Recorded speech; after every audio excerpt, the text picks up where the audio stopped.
कमलास की छड़की मत भवन भी की कारण से चाहिए भान। हे सखी या मृत लोग छोड़ गया मत भवन में भगवान के भक्ति और की सैर करने के वास्ते अच्छे भान। एक दिन कमलास की छड़की पर भवन में आने सैर करने के वास्ते इंसान। हाँ हे सखी लेकिन अपना सखी के या दिल के मन करना पूरा न भाग और जब अपना सबके माता जी के मंडप पे चला तो ईश्वर जी के पखाना दो निकले हे परमात्मा ईश्वर जी माता जी के मंडप से निकला तोर भक्ति करवा लेकिन न हमार जय दिन अपना सबके माता जी के मंडप से यानी सभी घर में चला मिला ओई दिन में नहीं कर कली तो सो भक्ति कर सकबा और सो भक्ति की माया के जाल में फंस गए आए द्वारा कोई सखी के 12 बरस कोई सखी के 13 बरस और कोनो सखी के दिल के मन का अपना पूरा न निभा ही बहन ये काउंटी से दिल में विलासा रखली सा ए सखी जी की तोर मन के अभिलाषा या पूर्ति न होई छ बहन सुना बोला और अपना मन में लालसा रखनी चाहिए भारत भूमि में जा एक पुरुष के खातिर आचार माने छे जब न सबके बात दे तेरा जागो पीछन लेकिन मिलत का परसे बता ही बहन बोला ये सुनाई मेरे के अमृतपुर शहर में एक बाबा मथन रात के मंदिर है जे मंदिर में या जय पुरुष के खातिर अपना सबके ये सौरी घर में आचर बन के बैठल छी ये प्रभु परमात्मा से ये अपना सबके बारे में मांग रहा छै बहन की बार दिहा त राजा गोपीचंद लेकिन मिलत कहां और कोना मिलत से पूछे छ ना ही बहन अमृतपुर शहर में बाबा मथुनाथ के मंदिर है अच्छा जे की वही मंदिर में जे अपना सबकी ये स्वामी जी हैं एक चेला के रूप में रह रहे हैं। अच्छा ए सखी बोला और चेला के रूप में तो अपना सब अमृतपुर शहर में चला और बाबा के पास में धूप आरती करब और धोखा से सब तरह के मनोकामना बर मना आए है अरे बाबा के पास ही जा बाबा के पास जाके तू धूप कर आरती कर धोखा से सतवी करा ली हां सखी अगर बाबा सत में करते थे तो कर भी ए सखी तारे क्रिया चरित्र नहीं उड़ जाने अगर सीधी रवि से घिनत गया थोड़ा सा टेढ़ी कर दी चल चल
आ सखी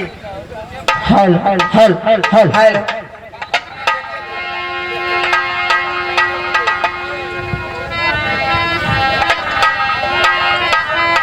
हेलो हेलो हेलो भाई जी हो हेलो हेलो हे भाई हेलो यह है जगह से यह बाबा के स्थान कते दूर रहला ही भाई बोला। ये बाबा के पास ये आवे के लिए अपना सबकी ये 4 मिनट और लगत चला चला चला अब भागल जाबा चलिए लागे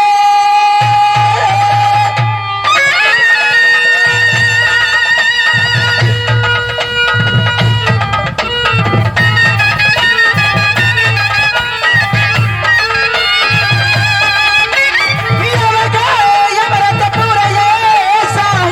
हरियाणा चली जाऊं